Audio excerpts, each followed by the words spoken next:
Hey garden friends, I am going to give you updates on a few things that we have sown. First of all, the Gomphrena and how beautiful it is doing, and a lot more. So let's get rolling.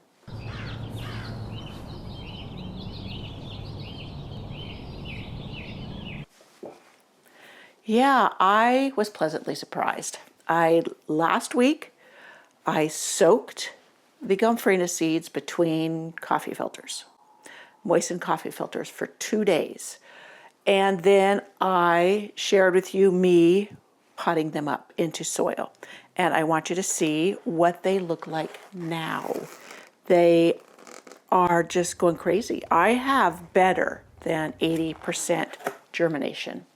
And I'm so happy with how it turned out. So that trick for me worked. It is the same trick I used to germinate my delphiniums. I have some old delphinium seeds that I'm going to try.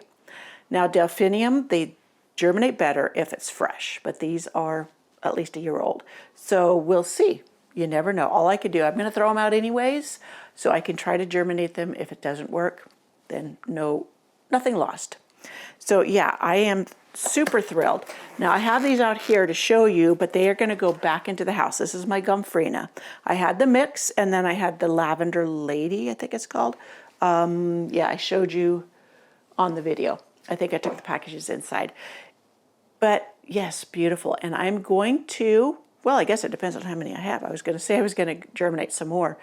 You know, I could have a plant sale if I get my act together, and or a giveaway around here for extra Gumphrena. I want this in my garden. I want to have a lot as to pick to dry for next fall so that I can do some wreaths and whatever. One year I had grown Status, Gomphrena, Baby's Breath, and I made, my kids were younger then, and we made wreaths in the fall. And we didn't use grapevines for the frame, because the grapevines we had collected, I didn't know to keep them moist, like in some water, until we used them, and they got brittle. But there was a giant wisteria at my in-laws' house, and we cut the wisteria whips and made those. They made perfect grapevine wreaths, even though they weren't grapevines. And it worked perfect. It was wonderful. So if you want to make wreaths and you don't have grapevine, go find someone with a huge wisteria that they want to chop back. Okay, so that's the Gomphrena update. Doing beautifully. I love it. And my pre-soaking trick with the coffee filters worked. I will link to that video in the description box below. Now, someone asked me, because I used the organic Rev in the water to soak the seeds between the paper towels. And they said, do you have a side-by-side test? I did not do a side-by-side test with the Gomphrena, but I did do a side-by-side test with these ivy geraniums.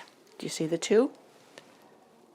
Now, these have been indoors on my light rack. This 6-pack, which I got 3 to germinate in, has no organic Rev. I did not use any, and I planted them in the soil a week prior to this one. So this one is 1 week older than this one. This one I did use the organic Rev, if I didn't say that already. And I got 4 to germinate. So can you see the difference in the plants? Amazing. Now I have these out here. I'm going to go ahead and pot them up into 4-inch pots, and I'm going to put them back in on my light rack. It may be warm enough out here for them, and well, you know what? I'm running out of room on my light rack, so maybe I should just go ahead and leave them out here. We're supposed to have continued mild conditions, so they probably be fine out here. All my other geraniums are doing great out here, and so they could very well do great. And I could always start over if they succumb, but we'll see how much room I have. After I pot up my Gumphrena, I'm not going to have a whole lot of room in there. I got way more than I thought. I oversowed because I wanted to make sure I had plenty, and I've got plenty, more than plenty. All right. So that's the updates. That's the side-by-side test of my using the Rev when I'm starting seeds and not using the Rev. So there's that. Now, I also had in the fall shared how to overwinter geraniums. Now, before I had put them in the basement in a box. It didn't work well compared to my overwintering in a pot that I put in the basement. But this year I tried a paper bag method where it's kind of sealed, so it kind of seals in a little bit of moisture, so maybe they don't dry out as much. Now I'm going to cut this, I'm going to tear this open, but I'm not going to talk in case I have to mute it if it's too loud. And I'm going to pull these out. We're going to inspect them, and then I'm going to soak the roots. Now this is January 30th. Normally I would wait till closer to March to do this. But some claim that they do this, they take these out probably about this time, soak the roots, let it absorb half an hour, whatever it is, and then they put them back in the bag, let it drain, back in the bag and put them back wherever they're storing them. I am going to do something different. So let's pull them out of the bag. Oh, this is one. Okay, it was one big one. I just pulled it up. I laid it out to dry for a couple days, dry out, so I wasn't putting it in there wet. And this is what we have. There's a bunch of green here, and there's some dried that looks pithy. Now I'm going to point you down a little bit, and you can see better on the table. Let me get this bag out of the way. Okay, so you can see my container here. This is what I'm going to soak them in. But before I do that, I'm going to kind of feel them, see what I need to take off. Now you notice this one is very dried and squishy. So I have my little clippers here, and that one I will take off down to the base because it's not salvageable and it's not going to recover. It's all dried up. Now let me put my glasses on. Now why I am doing this now is because my father-in-law asked me to create some hanging baskets for him, and the geraniums do well in the area that he puts them, and where he lives it is much warmer than it is here, so he can put them outside right now. So I was going to revive these with a good soak and then put them in these hanging baskets. Now I have some alyssum that's coming up from seed that reseeded itself. I'll put it at the base so you'll have the white with the red. I have some sweet potato vine. I don't know if that would make it through right now because they can still get pretty cold. But he had a sweet potato vine that he absolutely loved. And I can do a later pot for him that has that in it, and then I can show him how he can propagate it and then add it to these pots if it's too soon for them. Now it's going to be a couple weeks before we head down there again. He lives about an hour and a half from us, and we go there, you know, every other week or once a month to clean, etc. And so then I could take these to him then. Or I can tell him that I have them, and then as it warms up a little bit, then I can take them down there. I can keep them in the greenhouse and they'll be fine. So that's another option. So I'm going to get the other one.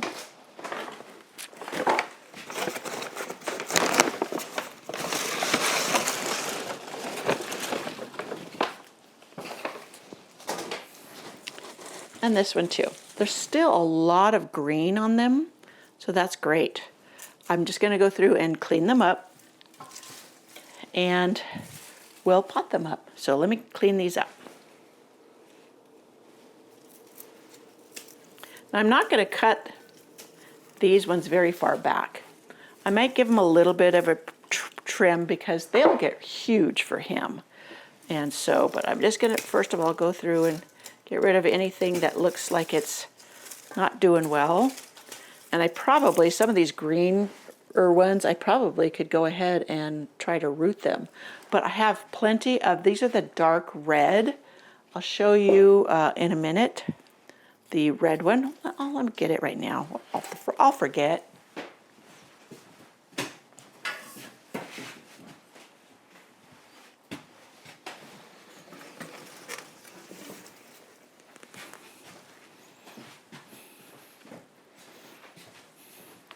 So this is the same red, and this has been in here in the greenhouse, and it has done gorgeously.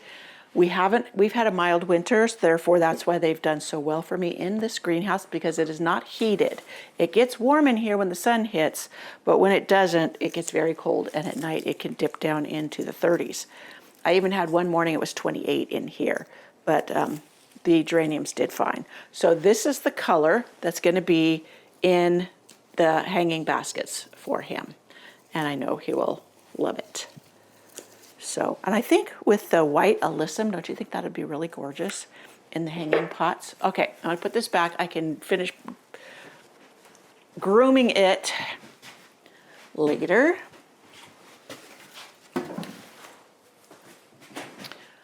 Okay, so I may go and dig up those alyssum and bring you along, because it's just super simple. They're coming up in these window boxes that I have on my deck rail, and I can tell, I recognize the seedlings. After a while, you start to recognize the seedlings of each plant, and that would work very well. I have so many cuttings, I'm so tempted to go ahead and root this, but I don't need to. So into the compost it goes. Actually, when I say into the compost, I mean out to my new chickens in their yard where they free range. I could put it there and they end up composting it for me. Okay, so let's go dig up some of those alyssum, and then I'll have them in here, and then I'll go ahead and put these into the containers. Well, success. I threw some scratch out here for them, and they ventured out the door. Let's see how long they stay out here. I need to get a bale of straw to spread in here because it got all wet with the rains and whatever, and they're enjoying that scratch for sure. But I'm glad that they ventured out. Maybe they'll roam around a little out here. I know this is not a great angle, but I have this container lid that I'm going to use. This is a plant that I don't need. And you see all of these seedlings? These are alyssum. Sweet alyssum. This is Tiny Tim that I had got the seeds from Botanical Interest, and I have absolutely loved this. I've had it going for a few years. It reseeds itself, it stays compact, and it blooms crazy all summer long. So I'm just going to dig up big chunks and put all the chunks in at once as if it's one plant, and then it will fill in beautifully. And there'll be plenty left in here to grow. In fact, thinning it out really helps it. These are these little herb planters that Vigo Garden had sent me to test. And they work great for reseeding alyssum for sure. I should start. I have some herbs I wanted to start for the chickens. I have another one. I should use it for that. Okay. So these are kind of thin over there, so I'll leave those be. And I think these have gotten, did you hear the hummer? He's humming about a hummingbird humming by here. Okay, so this is perfect. Any loose? Yeah, that one's loose. I'll try. You might not make it because the roots got disturbed a lot. So I think that's plenty to put in with the geraniums. All right, friends, sorry about that. My battery died and I lost that footage. But what I've been doing is I put some water with the organic Rev in it into this container to soak the geraniums. These are the beautiful red ones. And let them absorb it. And I've been cleaning off the dead leaves and any stems that were old and gnarly and squishy because they're not going to be viable. And so that is where we're at now. And yeah, so I should just hurry up and get this done and then come back and we will pot them up. But I was talking about garden regrets. I don't know about you. Do you have garden regrets? I was watching Erin at Impatient Garden, and she had a video on her garden regrets at the 30 years, I think she said 30, I might be wrong, at her place. And it made me think, do I have garden regrets? And I thought, you know what? Not really. I took my whole garden journey slowly. When I first started, I was working full-time at a very physical job. Therefore, I didn't have a lot of time and energy for the garden. All I did, and this taught me a lot, was plants that thrived and they reseeded, daisies, Shasta daisies, Rebeckias, coneflowers, feverfew, larkspur, all of those did their thing, would throw out seeds and come up, California poppies. And I'd let them fill in because I didn't have time to weed. I didn't have time, and they would fill in so thickly that I didn't have to weed. So that taught me right there, plant thickly. I did compost or mulch with leaves I collected from neighbors, mostly oak leaves. And I never chopped them up. I just put them out on the ground when I needed to mulch thickly, and everything did fine. It didn't mat. They didn't kill anything because, I made sure if there was plants, I didn't keep them on that area. If I knew that was an area that had flowers coming up from seed, I didn't mulch thickly. Most of the time, it was in the pathways or areas I wanted to kill off anything growing there because I wanted to plant something specific, like maybe zinnias or other warm weather things that wouldn't reseed themselves for me. And so it was a long learning journey, and I learned what worked. I learned that planting in mass, like the daisies, when they would reseed or even just get bigger, because they didn't die, they just started getting bigger and bigger. I dig them up, divide them. But having a huge mass of them in one area was gorgeous. So that's when I learned about mass planting in drifts. And then also the other flowers that reseeded themselves. Now there was no short in front, middle size in the middle of the bed, and tall in the back because they planted themselves. But I learned it was beautiful even when they were intermixed. And sometimes the shorter plants were behind the taller plants. And sometimes I would either cut back the taller plants, or like with daisies, they have a 6-week window of blooming, and then I would cut them back low. Sometimes they would sporadically rebloom, but not always. But the other plants would take over as far as color. Also, I learned to collect plants from garden friends in the neighborhood because those plants I knew thrived with little to no care. Pathways, I didn't weed them. I just took a weed eater and I weeded down whatever's in the path. We tramped on the rest. Good to go. I didn't have gravel. I didn't have pavers. I didn't even have bark mulch in the pathways. I just didn't have time to spread it, use it. I didn't worry about it because I would take, I think every 2 weeks, maybe every 3 weeks, I would take the weed eater and weed eat down the weeds or whatever was in the path. Sometimes it was flowers because the flowers spread the seeds there. I did try some ground covers in areas, but because the pathways didn't get a lot of water, they didn't always thrive. The one thing that did very well was creeping chamomile, and I loved walking on that, but it was patchy because it smells like the apple, green apple. Yeah, that was one thing I tried. I did try like a red thyme or something in an area, and it didn't thrive for me, but it could have been, it didn't get enough water to get established. I think once it had enough water, it would have, but it was all good. Trial and error. So that's how I realized that planting in huge drifts like that was key to keeping out weeds, to a beautiful garden with less work. And that was just, I guess, by accident because of not having time. And also, I was never a perfectionist. When I went out to the garden, like early morning before I left for work, especially in the summer, and the flowers were blooming away, I just went out to enjoy the flowers. I didn't look at the weeds. I would see them, but it was I don't have time.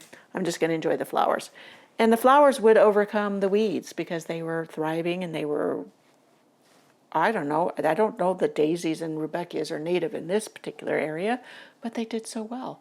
So I didn't struggle at all. And I would grow petunias every year. Now, some people say for easy gardening, stop with the annuals. I totally disagree. Annuals are great for filling in when the perennials are done and or getting started. There's so many beautiful, and petunias especially were my favorite. And I would have impatiens in the shade beside my studio cottage, and I'm never stopping with annuals. And once I plant them, and you're in the mood to plant in the spring and early summer, you just want to get out there and dig in the dirt. So it never was extra work for me.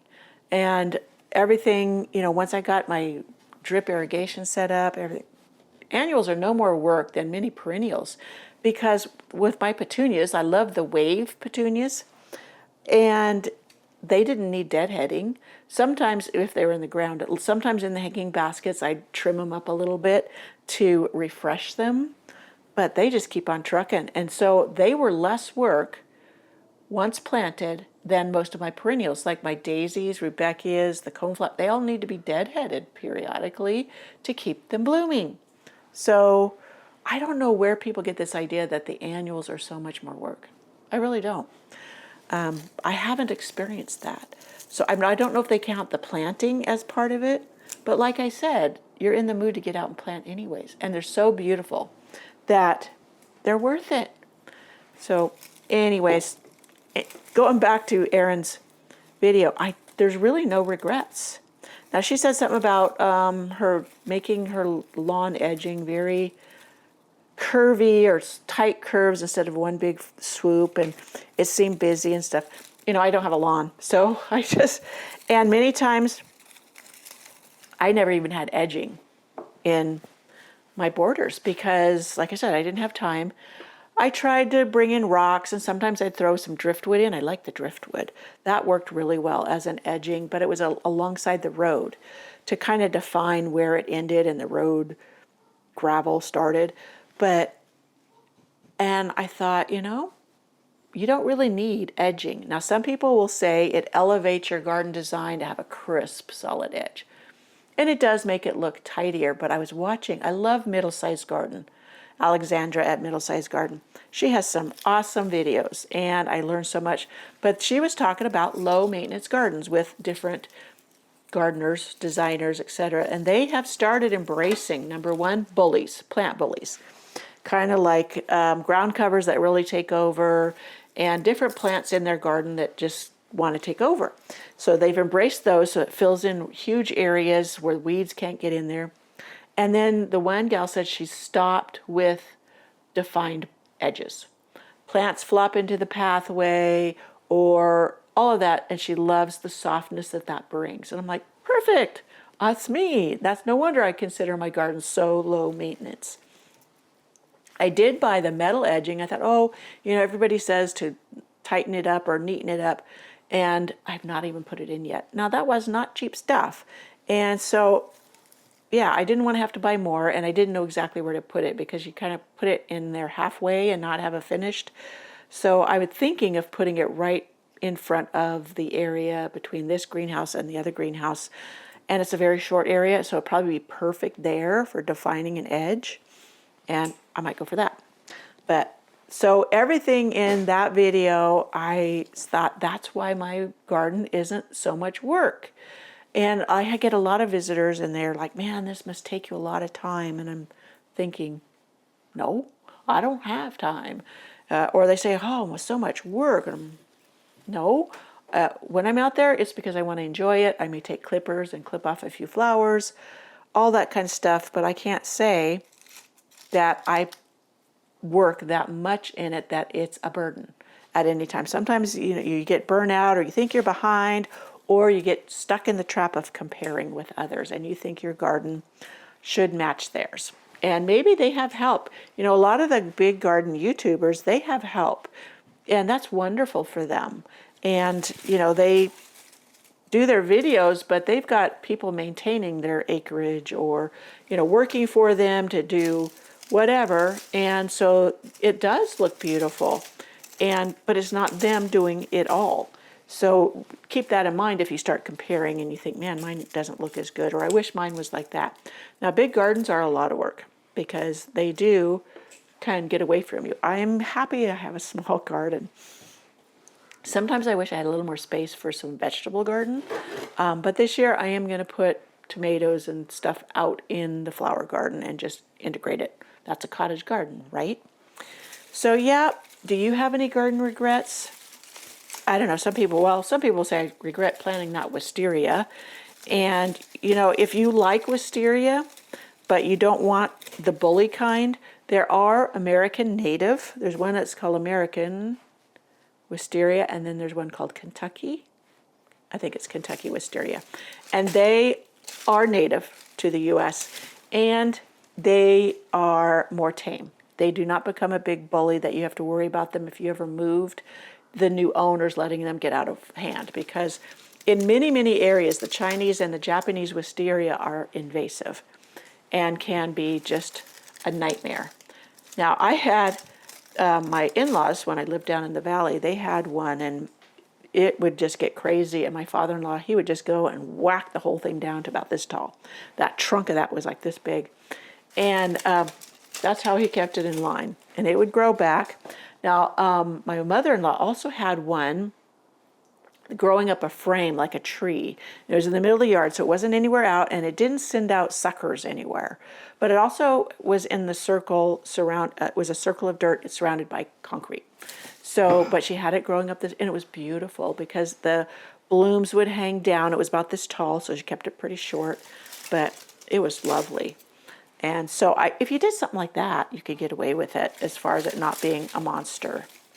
Yeah, now I was going to say a lot of garden shows I get inspired by. One is Alexandra from the Middle Sized Garden. I love her YouTube channel. And I have gotten a lot of ideas for my videos from her, like my ground cover video. I have like the 19 ground covers to replace mulch. I got that idea from her, though my ground covers are different than her ground covers that she covers in her video. And then like my 25, well, let me see. It's about perennials you can grow in your garden. Like I number them, so many perennials you can grow, and I got that from her. And then my other one that really has done well is the garden hacks. And I got that from, was it the Chicago Gardener or whatever? Anyways, there's so many that I have gotten inspiration from and then done videos. I think, oh, that's a great video. And I may not watch their video. I'll see the title and I think, oh, that's a great subject. And then I'll go do my own version because it's based on what I've learned in my garden, what plants thrive for me, and all of that. So it's a lot of fun to get inspired. But if you ever watched, it's Monty Don's Big Dreams in Small Garden or Small Space, something like that.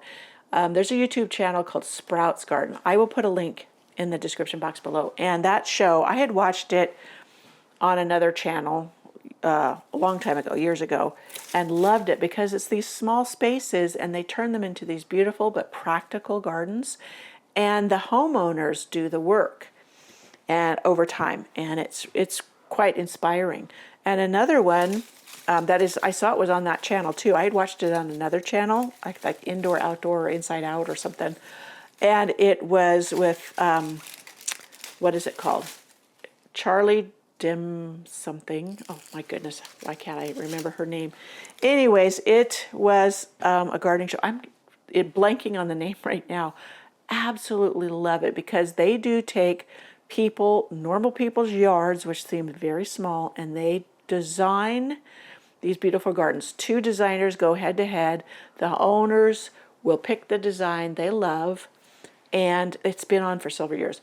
And then they build it. They have this crew come in and build it. And I love their crew. They've got awesome crew as far as putting in something. And it's over a short period. And then they surprise the people and they see it. But some fantastic ideas.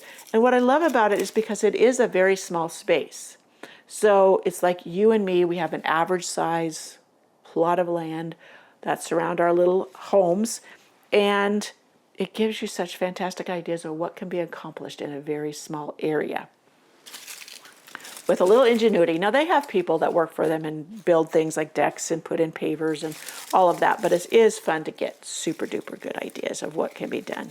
But I think that's the ticket, is the very slow process, learning what works, talking to your neighbors who are gardeners, what You know, there's several kinds of shrubs here that even in the houses that in this neighborhood that were empty for years for whatever reason, they were people's second homes, but they didn't come up often. Like there was this flowering quince, and a lot of yards had them, and they were beautiful every year. There was what's the yellow one? I know the yellow one that blooms early in spring. There's that one that does here, the viburnums. There's snowball viburnums all over this neighborhood. There's one that's called wedding wreath. I think that's a viburnum as well. And bridal wreath. Anyways, they are gorgeous. The lilacs here, there's vintage lilacs from the 40s that are in this neighborhood. And I've gone around and asked if I could take root divisions or the suckers that have roots on them, and I've planted them around here because they're one thing that thrives. I don't have to do anything. They even like very little water. Over the years, I have added roses because I love roses, and I'm a very lackadaisical rose gardener, and that's because a lot of people say roses are hard and they're a lot of upkeep. I don't find them any more upkeep than my perennials because I just treat them that way. And they've toughed it out. There's only a couple I have that get powdery mildew. One is the Zephyrine Drune that I have. Now, would I call that a regret? Because sometimes it disappoints me. But I don't know that I regret it because it is beautiful when it blooms and it's growing up my side porch and the scent is lovely when I walk by, but it doesn't bloom prolifically. So I planted another pink rose on the same trellis so that I would have more blooms than what Zephyrine gives me. So that one, if I fussed over it, it would be more work, but I don't. And as adding roses, you learn which ones thrive for you, which ones will hold up. There's a few roses that the flowers scorch in the hot sun. I've learned which ones those are. I've moved them where they get some afternoon shade, so then I don't have to worry about that.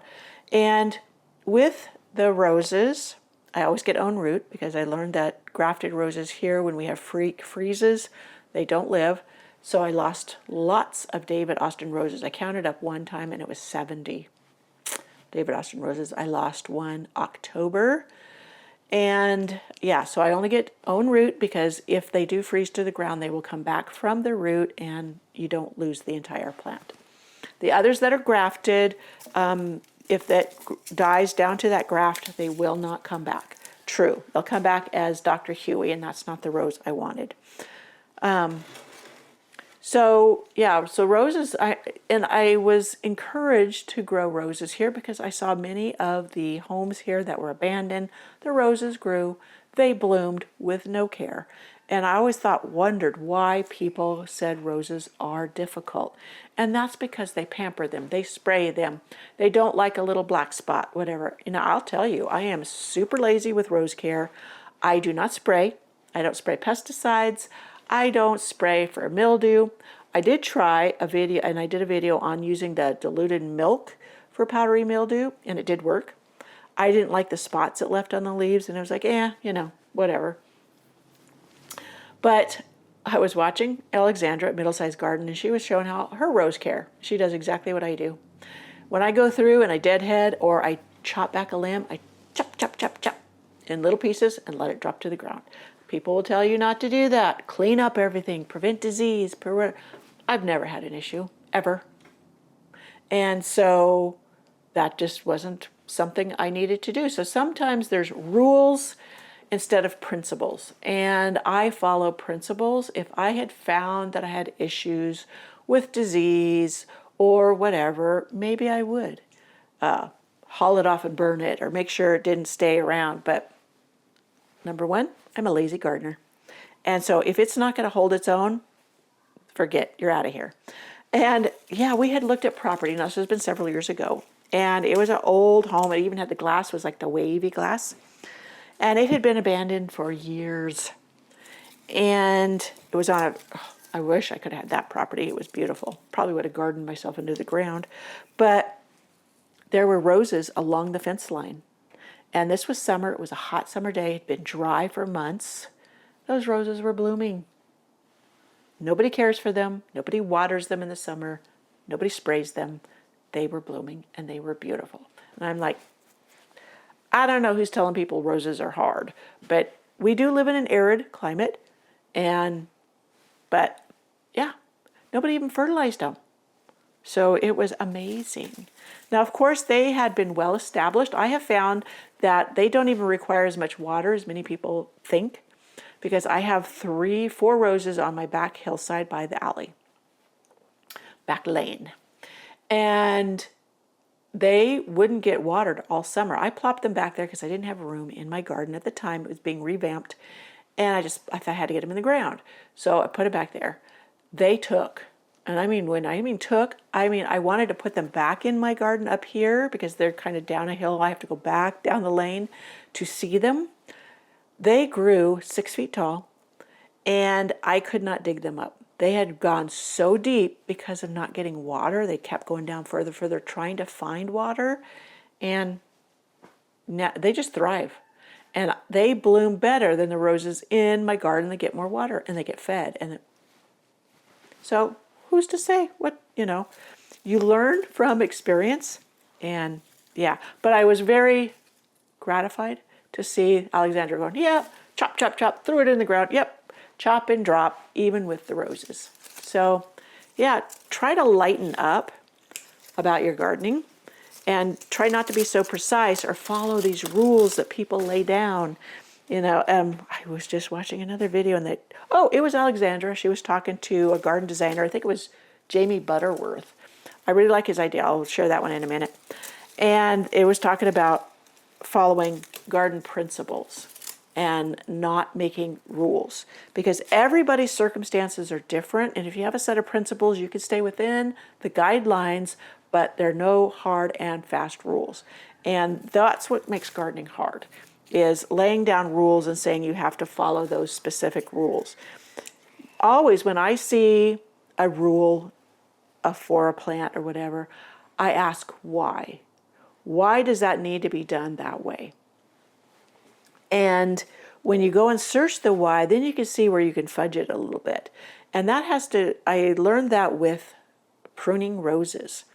There's no one size fits all for roses. There's climbing roses, there are shrub roses, there's the hybrid tea roses. There's many different ways of pruning all the different types of roses. And there's the local rose society that I had joined, and the one gal whose garden I went to visit, I'll link it below, the rose garden, and she gave her a pruning seminar, and she was talking about the exact same thing, and I learned this the hard way of looking it up and researching, is you prune for different reasons with roses. Some for a certain shape, one to create airflow, one to keep it shorter, or with the climbers, you want to train it a certain way, and they all are, and with hybrid teas were created for show. So you prune them to create show roses. It wasn't for the health of the plant. It wasn't for anything. It was to get the right stem, a single stem rose. So that wouldn't work for the floribundas, which have lots of roses on a stem, and all of that. And when I was pruning like the David Austins, I went to their site and looked up. They have a video. I think it's a video, or it's a blog post.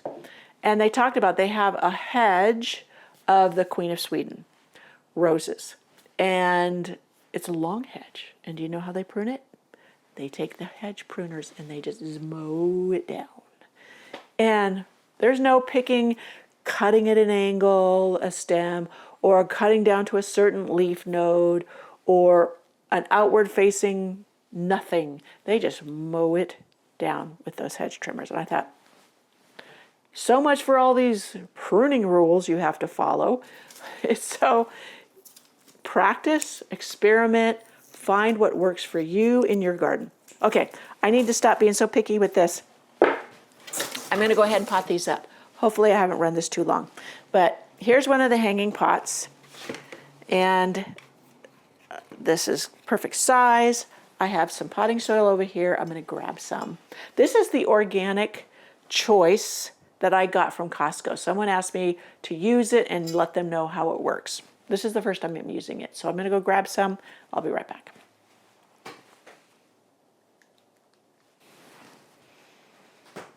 Well, I was going to go ahead and pot them up, but I really need to let these sit and soak longer to rehydrate.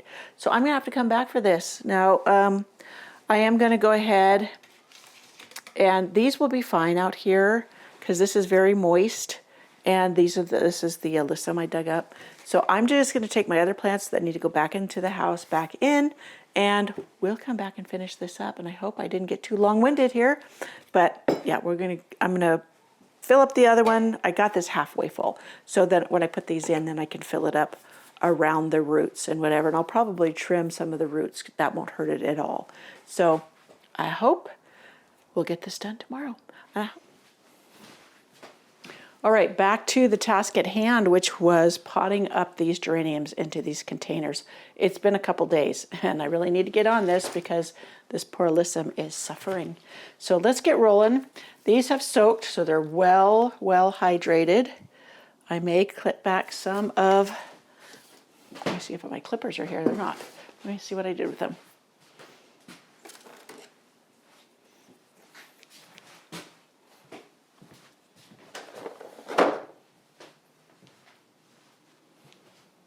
My goodness, I've misplaced them, but that's okay. These scissors will work just fine. And I'm lifting these up, and I'm going to trim back some of these longer roots. And that is because cutting them off to revive them is better than having them wrap around in the soil. So they'll just recover quickly.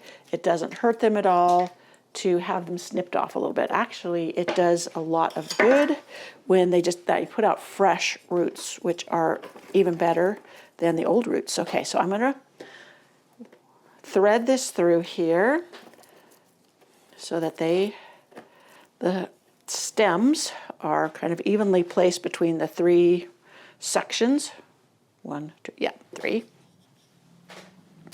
And then I need to fill it in, cover the roots of the red geranium. And then I'm going to go ahead and put the alyssum, some of the alyssum in here, but I'm also going to put this. This is a Bill Wallace hardy geranium. Now, this has got beautiful purple blue flowers. It will grow, it will bloom, set seed. Now, hardy geranium is different than the pelargoniums. This is a true geranium. It's also they're called cranesbill geranium, but I don't know if the Bill Wallace is a cranesbill as much because they're different ones of the hardy geraniums. But that being said, this is going to bloom. This red has a lot of purple in it, so they will not clash as far as color when it blooms, but this will set seed, and beneath the area where my father-in-law hangs these baskets, is an area on the ground that this going to seed would only be beneficial because it will come up and just spread in there with his other plants he has in there. Some of the geraniums have actually dropped seed and they've come up down there. So that tells you how warm it is. It's a zone 9. And yeah, the geraniums usually live through the winter if they get watered. The ones he has there now, I don't think he watered. So that could be the issue of why they didn't come back in the containers that he has hanging there now. When I take these down, I will make sure he has drip to the containers, is on, and I will make sure that he tells the gardener to make sure to adjust them. And then I'll bring back the ones he has hanging there now. They're still alive. They just look very sorry, and I'll revive those. And then maybe I'll swap out next time with those. So this little batch of alyssum looks pretty sad because that one got a little bit dried out. So I'll just stick it all in here, press it down into the soil, and then I'll do a section over here. Let me see, I'm going to space them evenly. The hardy geranium is towards the middle, like the pelargonium, the red pelargonium, zonal geranium. And then I'll put, let me see, is there another one I could break apart? Yeah. This one I can put right here. So this should fill in, the alyssum should fill in, be the white frothy here, and then the the hardy geranium right here, which that will fill in. And yeah, all of it will be wonderful. The potting soil, I didn't end up using the organic choice because this one was one I had gotten to test for seed starting, and it has a fertilizer in it. I thought that would be good for my father-in-law, so these get going and he doesn't have to worry about fertilizing. So yeah, I went ahead and chose this one. So I'll do the other one, another test there. So these are great. I will make sure, even though the soil is a bit moist, I will make sure to water that well. There's some dead in there. And then I will also put one of these spikes in it, because many times this potting soil, if it's been moist, and this is moist, it will have fungus gnats, and this will take care of them just fine. So that will be that. I will soak them in a container of organic Rev. Like this pan where they've been soaking now, it will get into the soil and it'll continue to benefit them. So let's get the other one and do exactly the same. I'll put this in here. Let me see if I need to chop back any of these roots. Yeah, see, look how long these roots are. Hopefully you can see. I probably put that other container in the way, but you see how long they are? I'm chopping them back. And I'll just put this in here. What is that? Okay, that's a little piece of grub. I thought maybe it was a seed of something else. Okay, all in there. Get all the dead debris off. I will go ahead and fill with the potting soil.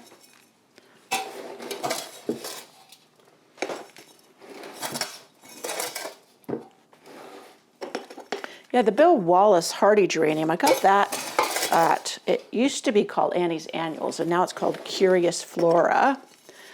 It does spread very readily from seed, but it's easily recognized. You can pull them up, you can pot them up, you can do whatever, just cut them off like I do when I weed with the weed eater, and that should work just fine. But if you're one that doesn't like things that reseed, then maybe it's not for you. But it does have beautiful purple flowers, and it's a great one and thrives here. So I'm trying to go with plants that thrive readily with little care from me and in my garden. So I'm letting it go in spots and let it just fill in as it will. So I'm putting in, here's the alyssum on there. I'm trying to think where there's more room. It looks like there's more room over here for the Bill Wallace hardy geranium.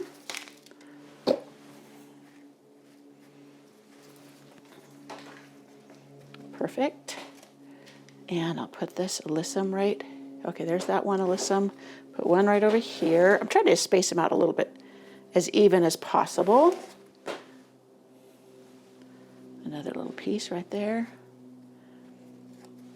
Now, there's a bunch in this clump, and I could individually pull them out, but I don't bother. I just stick them all in there in the clump and let them battle it out. And there you have another hanging pot. Doesn't look like much now, but it will soon, because where he's at, it's warm. Today it was very warm. Now next week it's supposed to cool down here, and I will check the temperatures for his area for the next week and see. We won't be going down there for another couple weeks, so yeah, they'll do fine in this greenhouse. Now I have a post up here that I hang them from. You can see one, yeah, you can see that basket there, and that's where I'll hang it. And if I want to, I could put them in lots more if I wanted to start more. I just found another hanging basket that I could fill up. And even though I said I wasn't going to do it, I couldn't stand it. I had to take some of the cuttings and put them in this little 4-inch pot, or is this a 3.5? It doesn't matter. I got 5 cuttings in there, and they should take just fine.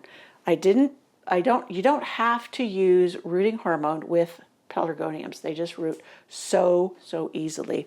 I just saw a video or an Instagram post of them doing it in little sandwich baggies. I thought I'd try that. They do great in pots. In fact, some of the pots that I have the larger ones in, I would just take a cutting off and I stick it right down in the same pot.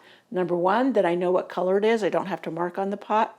And number two, it helps that pot to fill in.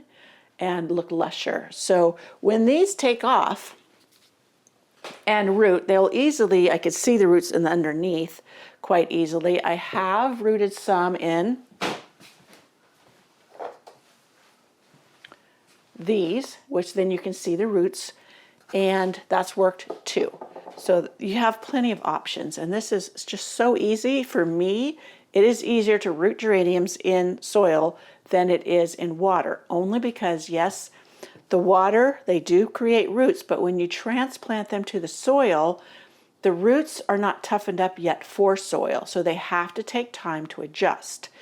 And so that just takes longer than if you just went ahead and let them develop roots in soil, which are the tougher roots.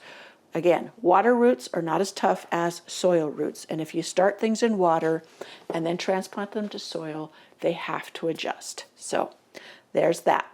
Alrighty there, friends. I think that is it. Finished up here. When I did my video of my Costco shopping foray, no, not my Costco. I haven't posted this one. I went to Walmart because we had to go over there for something. And there was all their garden stuff was in. And I videoed some things sharing with you what they were, their prices. The background noise is terrible. I thought I had suppressed it enough, but I didn't.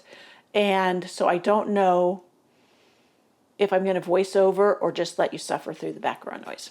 But what I found when I was editing the video was there was a clematis there, bare root, that I totally missed, and it's been one on my wish list. And it's this one. This one is a pruning type 3, which means every late winter, early spring, you just chop it back many times to about 12 inches. I should finish one sentence before I start another. Chop it back to 12, 8 inches, and it'll all come out and start blooming in the spring, summer. Some of them, they like it warmer, so they'll wait a little longer. My Warsaw Nike is that way. It blooms later than some of my others. But this one is Venosa Violacea. And yeah, it's supposed to be a summer through fall bloomer, which is what my Warsaw Nike is, but it's all purple. But can you see what a beautiful one that is? Yeah. I have another one on order for Brushwood Nurseries, but $6.88 for even just one root. That's pretty good. If you get them when they're first coming in, they're still moist. And I checked it. Let me go over here and get it. Because I went and had, after I missed buying it, my sister I knew was going to go over there. So I said, hey, pick this up for me. And she picked a good one. It is very moist. And now I'm going to go ahead and pot that up. See? There it is. There's even a sprout coming off of it, but it's still, like I said, moist. So as soon as I turn off the camera, I'm going to start potting this up so that it can grow bigger. Now, when they're this small, they will take a couple years before they bloom, usually. Sometimes they don't. But yeah, I just want to go ahead and put it in like a 4-inch pot, tall pot, get it rolling, and then come when it's warming up, I'll put it out in the garden. So I'm going to get busy on doing this. I will see you in my next video. Oh, if you want to know how I do this, I do have a video that I will link in the description box below, and you can go see how to pot up these bare root clematis.